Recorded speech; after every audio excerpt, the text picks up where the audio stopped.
Welcome, everyone, to another episode of Civil Clarity Reports. I'm one of your two hosts, John Noel, and with me is Jody Kirk. Marty Espinosa is not with us tonight. And tonight we are interviewing two students from Oklahoma OU, right, guys? Yes. I'm actually not a student anymore. I'm an alum, but I'm only 1 year out of college. Okay. All right. Okay, guys. Well, welcome to the show. Well, I have one last question, guys. How do you get the pro-life movement to be more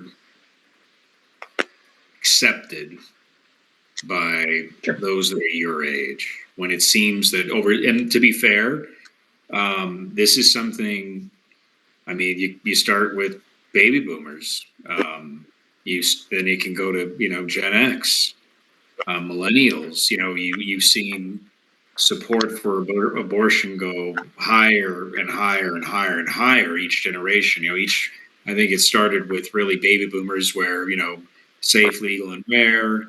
And then it's kind of, transitioned into more.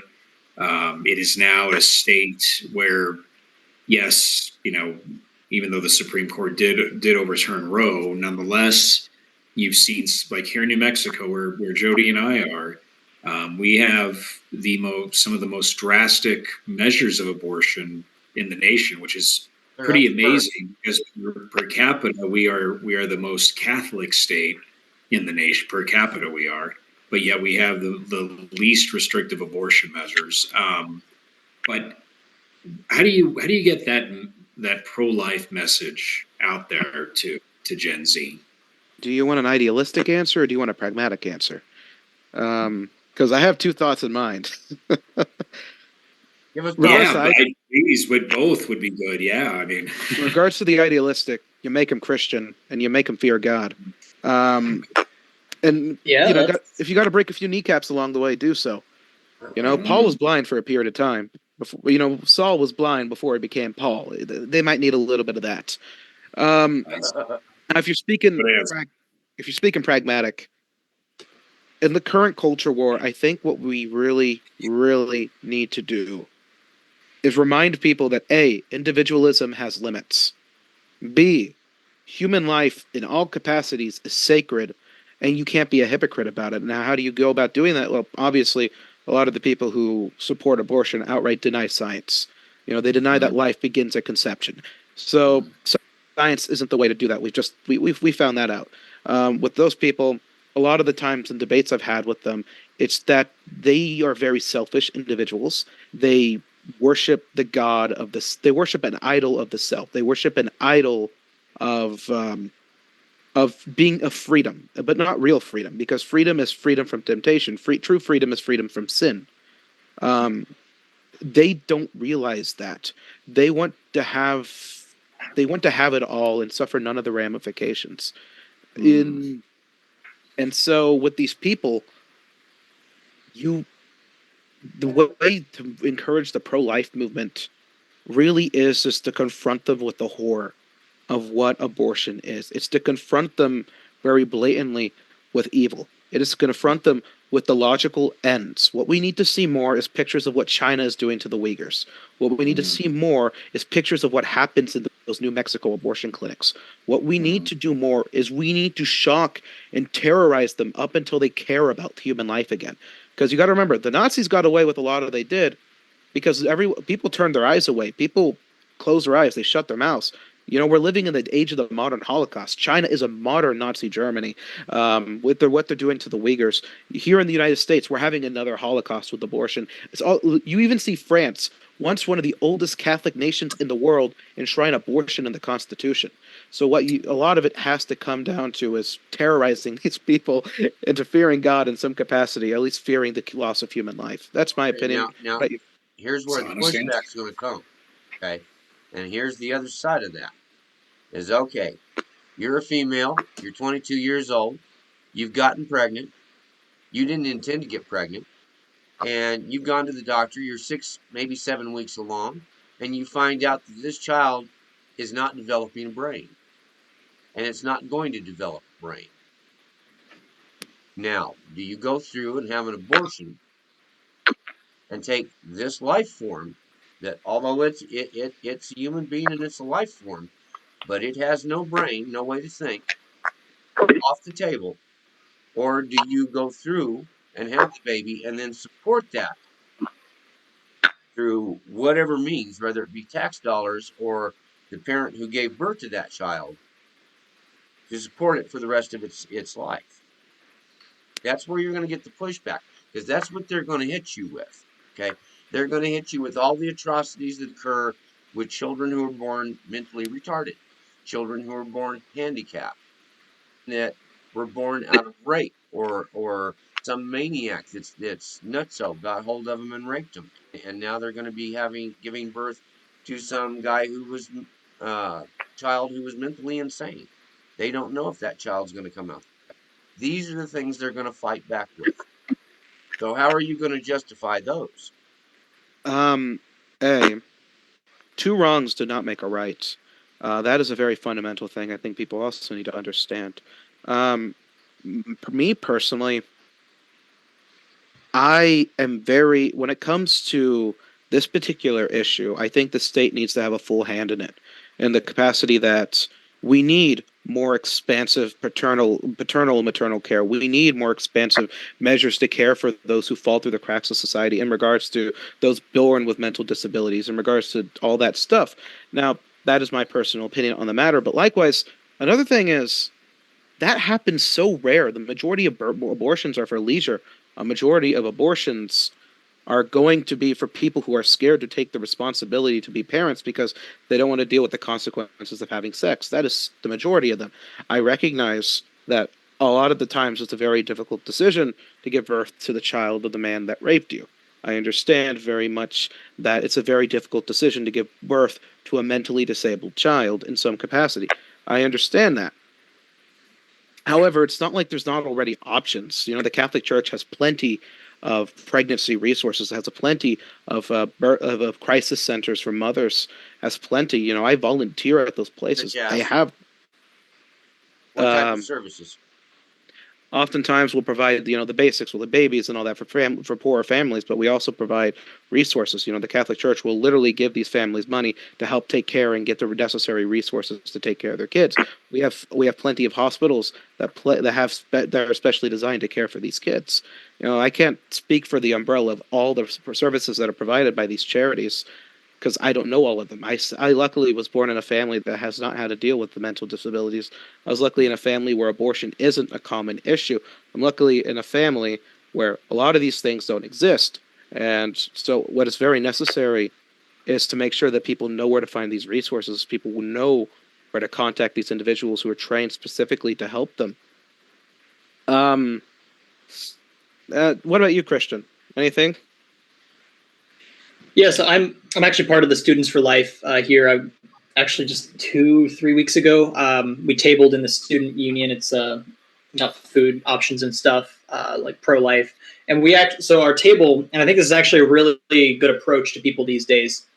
Our table setup, we had a bunch of jars along the front of the table, and it had like a banner over the front, and it was different stages of fetal development along with certain milestones that happen. So at like a certain number of weeks, the brain's developed, certain number of weeks, heart starts beating, feels pain, you know, all those sorts of development areas. And then we give people like a little like marble, basically.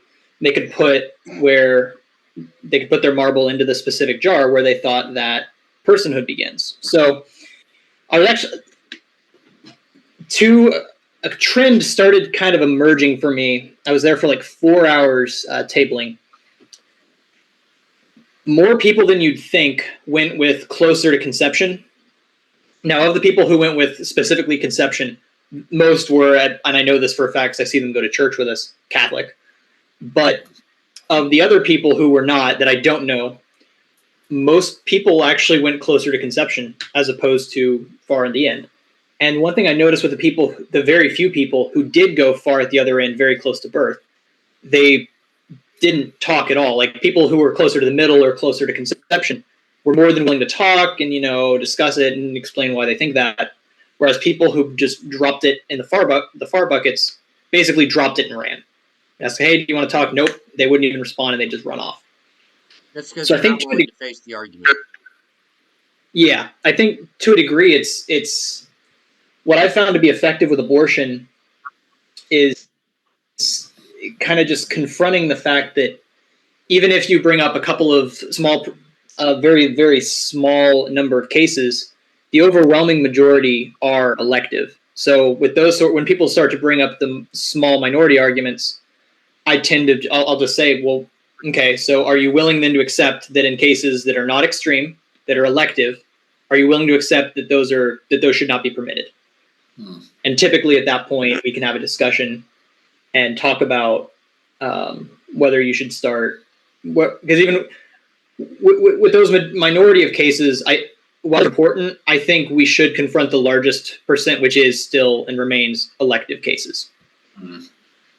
Yeah. Okay, having been part of both sides of that battle, another thing that they're going to hit you with, and it comes down to what conception is, or what is defined as conception. On one side of this debate, conception is when the embryo has a seed put into it, okay, or a sperm cell. They believe this is conception. Others follow the doctrine that conception is when the mother gives birth. This is what the church, or not the church, but the courts have gone by, for the most part, since long before Roe versus Wade. It came down to the effects of viability. If the child can live outside of the human body, at that point, an abortion should not be allowed. That's where the courts stand on it. But you're going to run across that pushback of what you define as conception versus what science defines as conception. Okay. You also have the scientific rhetoric that kicks into this that says until that child is viable outside of the body, an embryo with a seed in it is the possibility of life, but it is not yet life. And until it obtains a way to think and a way to consume food and it's viable outside of the body, they do not consider that a life that would survive. If something were to happen to the mother and the child was aborted because of that, prior to giving birth, if at that point, are you going to hold it against the mother because something happened that caused her to abort the child? See, so the debate gets very hairy, especially when it comes to Well, it is, but I think at the end of the day, based off of what, and I know we've only been talking for about an hour. I mean, honestly, really, I think that I get, Christian, what you and Ruben are saying. I mean, I think you need to redefine sex, and what is the purpose of, what was the purpose of sex? The purpose of sex is procreation. The purpose of sex is unity in creating a life that is in bond with God. And we've, like you were just saying, Jody. I mean, are we getting really to the heart of the matter of what sexuality is, or is it just saying, okay, well, sex, and then no matter how that occurred, you decide morally, like if they have a disability or the circumstances behind that pregnancy. But I gotta be honest, I look at it as an issue of, kind of getting back to a point of why people have sex in the first place. And I think if you can, for the enjoyment. well, it is, but right, but it's sure if you're married, yeah, you do, yeah, Even when they're not married, John, they have sex for enjoyment. Well, no, but the reality of the fact is that you do, sure, but that's the reality of what you're saying. But what I'm saying is that the idea of sex was always to bonding mechanism. It's bonding. It's creating life. I'm not unitive. I get what you're saying about the enjoyment of it, but let's be honest. Purpose. Also, you actually, let's be honest. You do have a. There was an interesting study done starting in 1975, and there is a good documentary out. You guys should check it out. It's called "Chasing the Cardboard Butterfly." I don't know if anybody's seen it, but it talks about an experiment done in 1975 in which these big, beautiful, fake cardboard butterflies were created. And they're put in this giant room, and then they release real butterflies. And what was observed is many of the male butterflies were, migrating towards these big, colorful, beautiful butterflies that weren't real. The purpose of the documentary is based upon pornography. And back then, 18 to 24-year-olds, in terms of levels of fertility and impotency and stuff, was about 2%, maybe 3. You know what it is now? With people with 18 to 24, it's about 28%. And the common denominator has been access to pornography, and pornography redefining what sex is. So I think that, if you're going to really look at it, the pro-life movement too, it should, also probably come down to an approach to, well, what is sex about? Sex is definitely enjoyment. It's fulfillment. Again, and I know there's realities out there. There's realities, and I can't be hypocritical. But with that being said, how are they looking at sex? I think you really hit the nail, like you hit the nail on the head. As I said earlier, it was a matter of selfishness for these people because they just wanted the enjoyment of it. They wanted to have sex without the consequence, and I think a lot of it comes down to substantially more the underlying issues. Is like it's difficult to fight the abortion debate whenever everyone is having sex outside of marriage. It's hard to fight that debate. I mean, it's hard to fight so many other things whenever people are just embracing all this degeneracy. I mean, it really comes down to people like they got rid of God from their lives. They got rid of God. They got rid of God in schools. They got rid of God and they got rid of God in the public eye, and they replaced him with something that thought they could bring them greater fulfillment and greater pleasure. And so they chase sex. So they chase porn. So they chase drugs. So they chase an excess of materialistic values. They chase an excess of anything capacity to fill the vacuum that only God can fill. And a sad reality is that some humans exist in such a fashion that when God's grace touches their heart, they harden their hearts because that is the kind of individual they are. Not God's grace is free for everyone to take, but you have to be a very special person to be able to accept it and to be able to take the grace and carry the cross. A very beautiful scene from the Bible, I think, illustrates this. There was the wise young man, the rich young man. The person was by all means a quote unquote good person. He was a good Jew. He followed the commandments. He did all that thought, and God even recognized him as being a relatively decent man. However, Jesus said, "Okay, get rid of everything you have and follow me." And the man turned away, and he was sad because he had much. And then Jesus clarifying that it's harder for a rich man to enter into heaven than a camel to go through the eye of a needle. No. Yeah, and so it really comes down to this, is that some people just are going to always refuse God's grace, no matter how freely it's given. And as a result, those people eventually attain enough influence and enough unity in which they'll create a society that outright rejects God's grace and denies the opportunity for others to accept it. Because there's plenty of people out there who are hurting. There's plenty of people out there who are very wounded deeply, emotionally and mentally. And the society we live in only makes it worse. It doesn't help it. They're told, do this drug, it'll make you feel better. Or they're given opioids and all that in counseling. And what happens is they enter into a path of self-destruction. You see this a lot with alcoholics. You see this a lot with drug addicts. You see that these people are chasing something that they can't have, or they're trying to drown out something because they don't want the healing. They don't want God's grace. They don't want to feel loved. They're denying it. They're denying it. They're denying it. And eventually that becomes the justification in of itself for rejecting God. It's like, God won't love me because I'm imperfect. I had a very beautiful conversation with my cousin. I was like, we had all these conversations. God is real. Everything I told you is right. Why don't you go to church?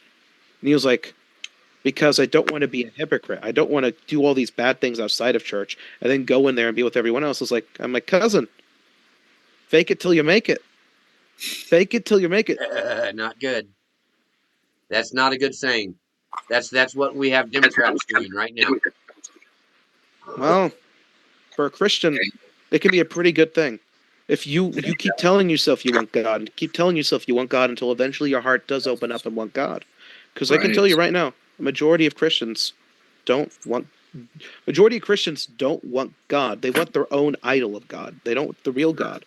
But if they keep telling themselves they want the real God, if they keep telling themselves they don't want the idol, eventually God's grace will work in the right way to where they don't want the idol anymore, where they really want the real God. It might be different in some capacities, but as a Christian, you do the little you can until you can take the big steps, and God will help you along the way, and He'll push you into it. And I think that's really what it comes down to. Again, it's the whole issue with the West is that there's no God in the West anymore, and we need to bring it back to the West. If neither of you have ever heard Paul Harvey's "If I Were the Devil," he put this out in 1968. If you get a chance to download it off of YouTube, do so. It's a speech he produced talking about how they were going to have metal detectors in all the schools. Gambling was going to be the way to make money for the states. TV and pornography were going to take over our lives. And everything he put into that speech has come to pass. It's rather uncanny. Yeah. But like I said, fake it till you make it.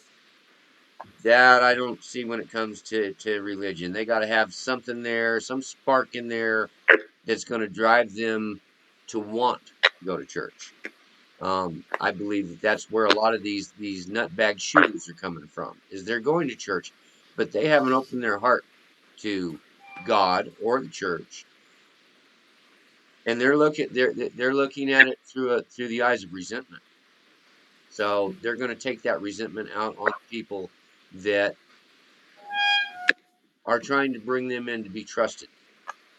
Um, like I said, fake it till you make it. That's what every Democrat we got up there doing now. They're faking what they're doing. Because if you haven't noticed, what you hear on the news is that the right is doing this, this, and this. And if you look at it, it's exactly what that politician just told you they're doing, what he's doing. And they're claiming all kinds of things. Oh, our economy is so fantastic, and we've got all these jobs, and everybody's just so happy. That's faking it until you make it. And it doesn't work. It just doesn't.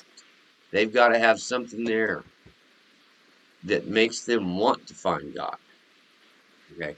It's not just because somebody walked upon the street and said, well, if you go to church with me, you'll find God. They've got to want it.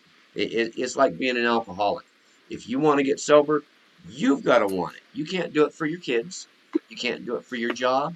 You can't do it for the rest of the world. You have to want to get clean. No, but I think you guys are. I admire what you guys are doing. I admire what you guys are attempting to do with people that are your age. And this was a really good conversation. I thank you guys for joining us on this tonight. Yeah, but I think again, there's more time for this conversation. Actually. So we should definitely continue this. Yeah. Alrighty. Let us know if you guys are interested. Yes, but once again, thank you guys, and we want to thank everybody out there for listening to this Civil Clarity, and we will see you soon.